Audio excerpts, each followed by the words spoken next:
Hey everybody. So we are getting into 4.4 part 2 today, dealing with perpendicular lines. All right. I guess before I get into it, go ahead and get the title here and go ahead and copy this entire slide here, and then we'll look into it.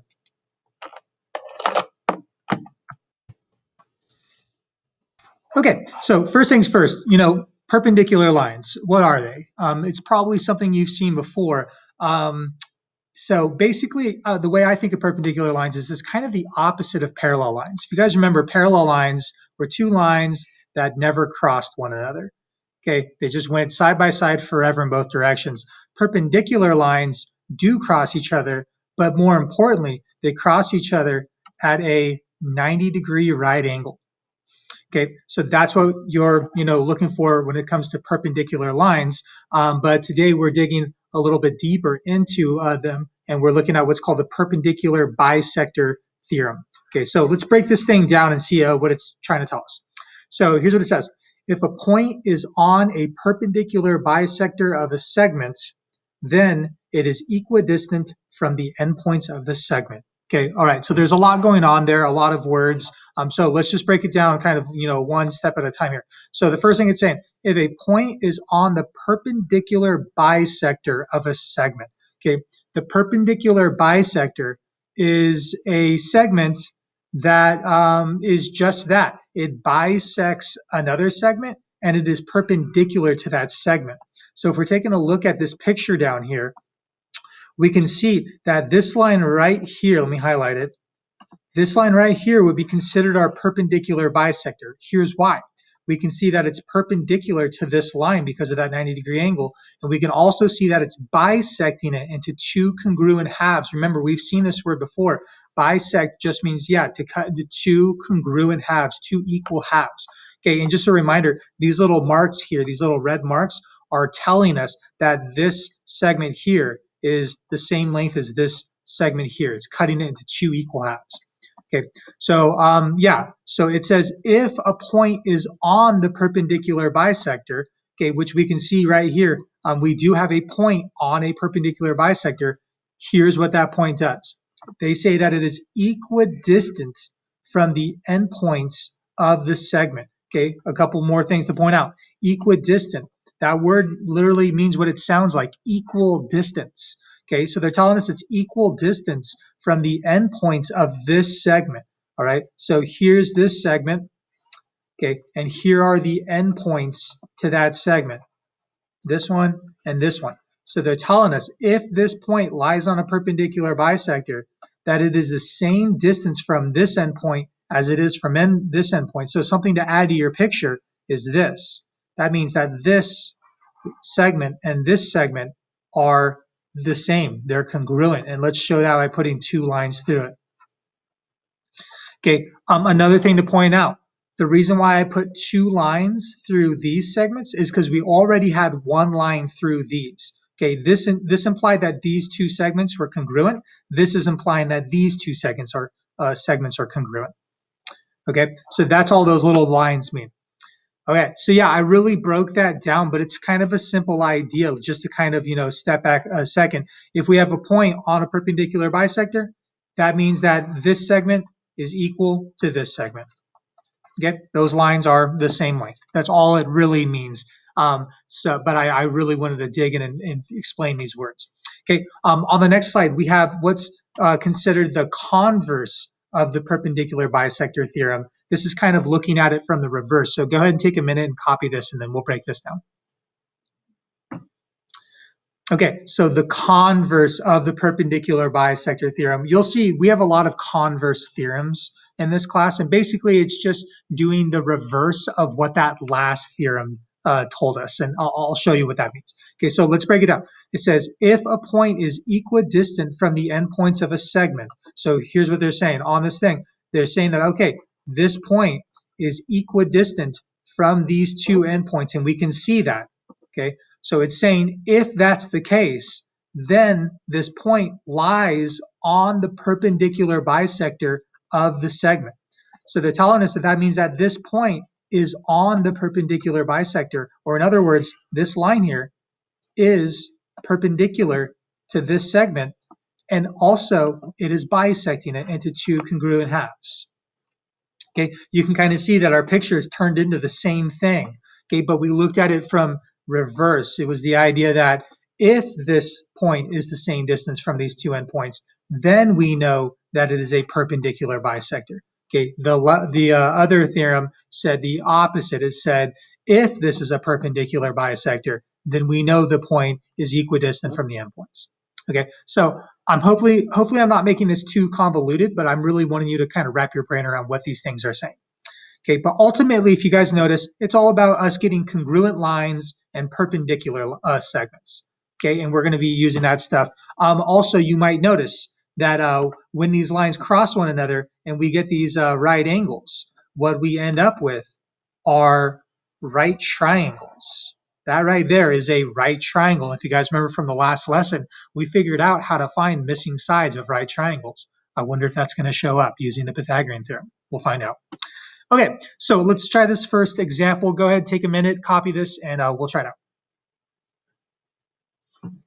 Okay, so here is, this is a very, very simple problem. First of all, you might already know what x is. Just by kind of looking at this, you might already think, oh, I think I know what it is. And you're probably right, but I want you to really understand why. Okay, so here's what's going on here. We have, sorry about that. What happened? Okay, sorry. So here's what we have. We have a line here that is perpendicular to this line. Okay, we can see that because there's a right angle, and we can also see that it bisects this segment into two equal halves because this is 4 feet and this is 4 feet. It wouldn't be a bad idea to put little congruent bars in there just to show, okay, yeah, they're congruent. Okay, so the first thing we have to realize is this green line right here is a perpendicular bisector. Okay, here's what we know about perpendicular bisectors. Okay, from that first theorem, if a point lies on a perpendicular bisector, we know that it is the same distance from this endpoint as it is from this endpoint. Or in other words, we know that this segment is congruent to this segment. Go ahead and put those congruent bars through it.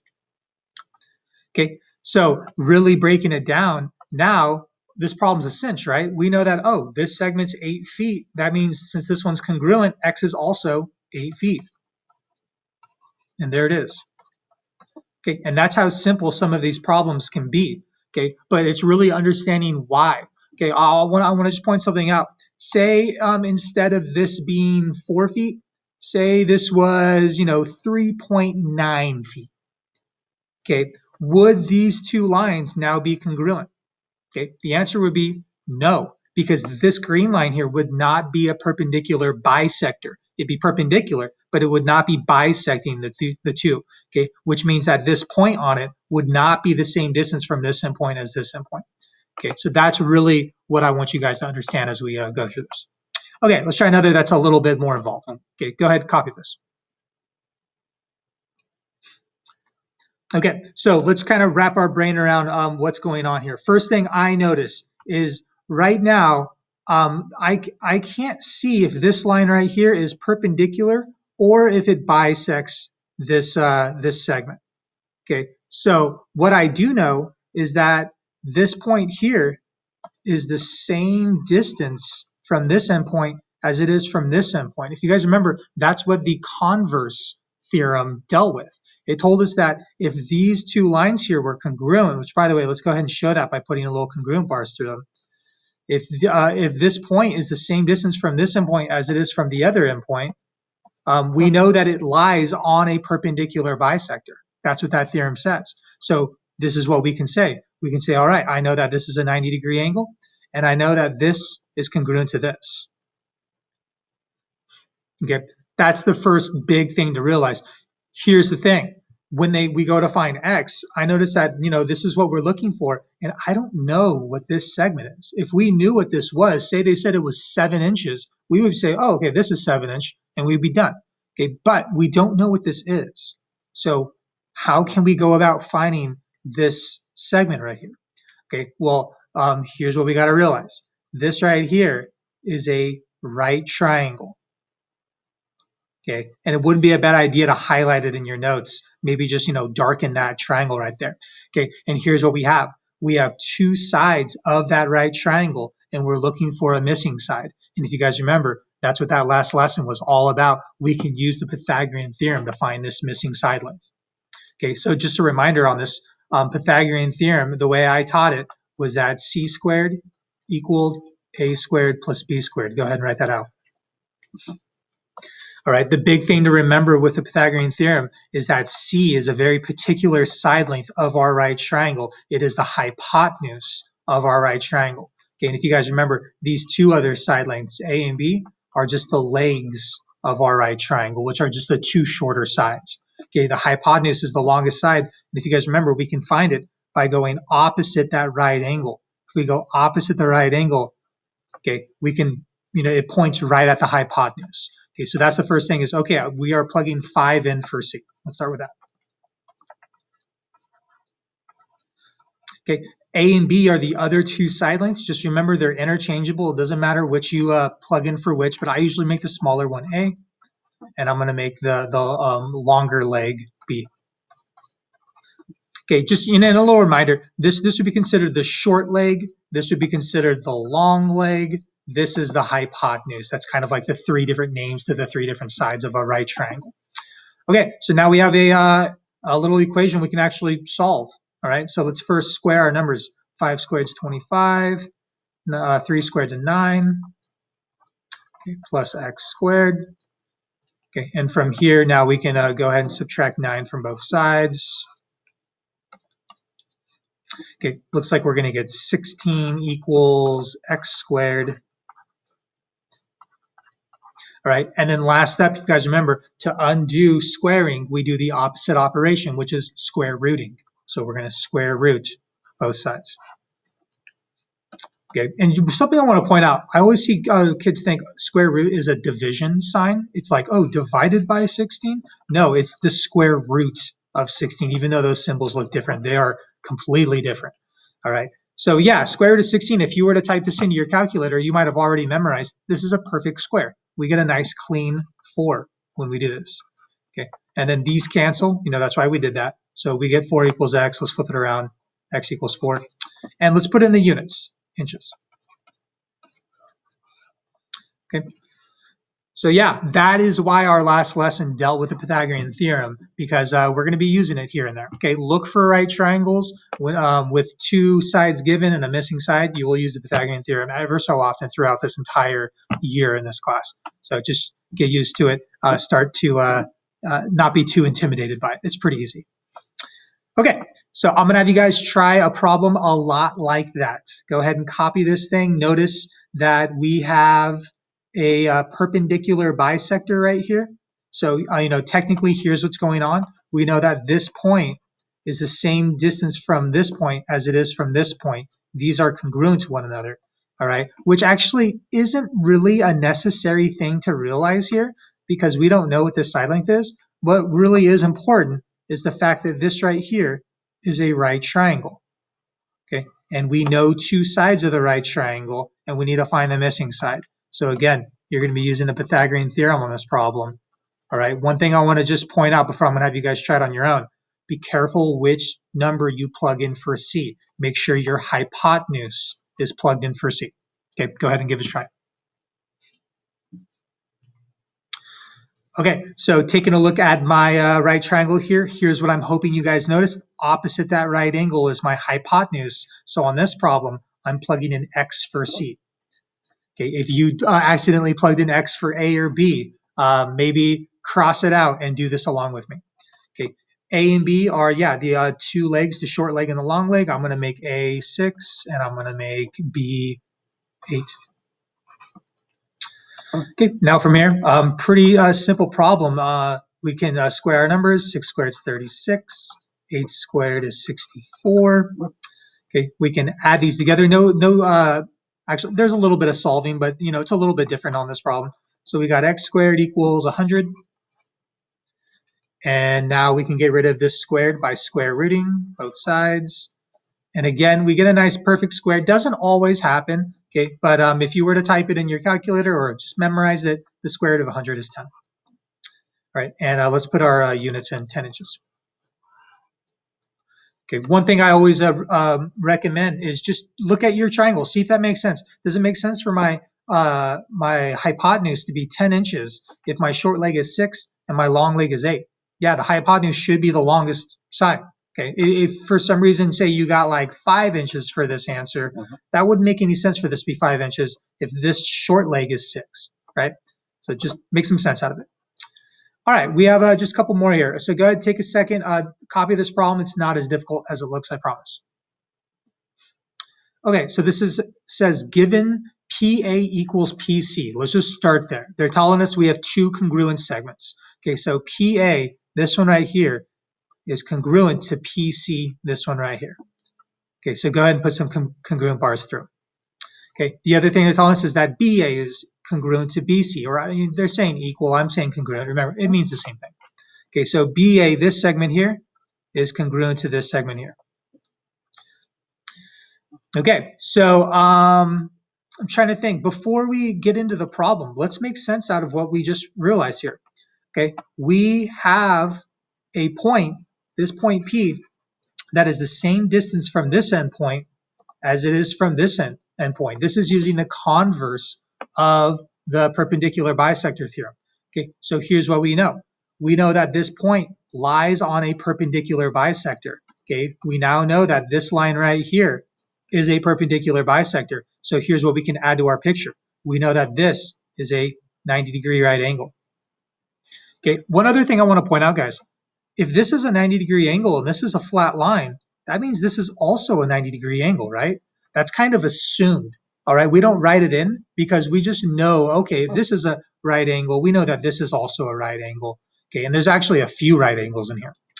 Okay, so now that we've kind of made some sense of that, let's put this information on our picture here. So the measure of angle 1 is 40 degrees. So right here, this is 40 degrees. Okay, they want us to find the measure of angle 2 and 4. Okay, so let's highlight what they want us to find. They want us to find this and this. Okay, let's start with angle 2. Now that we know that this is a right angle, which was kind of necessary, we can see that these two angles here, they add up to 90, right?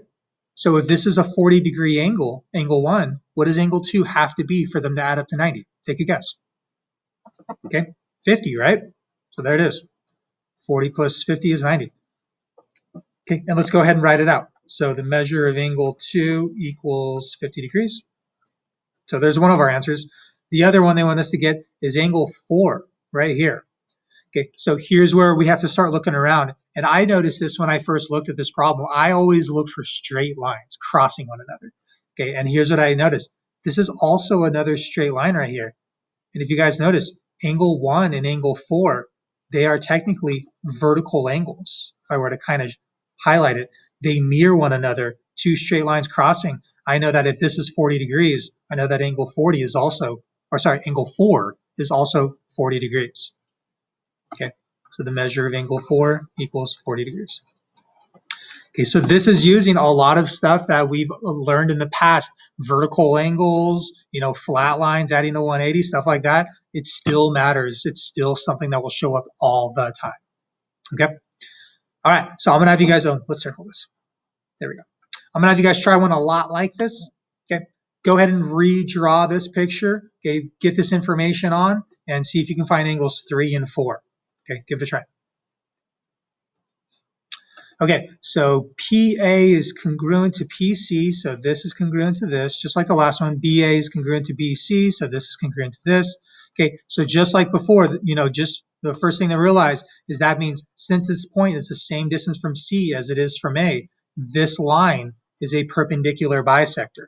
Okay, so that means we know that this is, again, a right angle and that these are congruent, even though they told us they were congruent. We could have assumed that they were, even if they hadn't told us. All right, so here's what we know. Angle 2 is 35 degrees. All right. Something they're not asking for is angle 1. If they were to ask for angle 1, we could probably find it pretty easily. If this is 35 and they add to 90, we know this would have to be 55 degrees. They're not asking for it, but I'm going to put it on my picture because it might help me find another problem, right?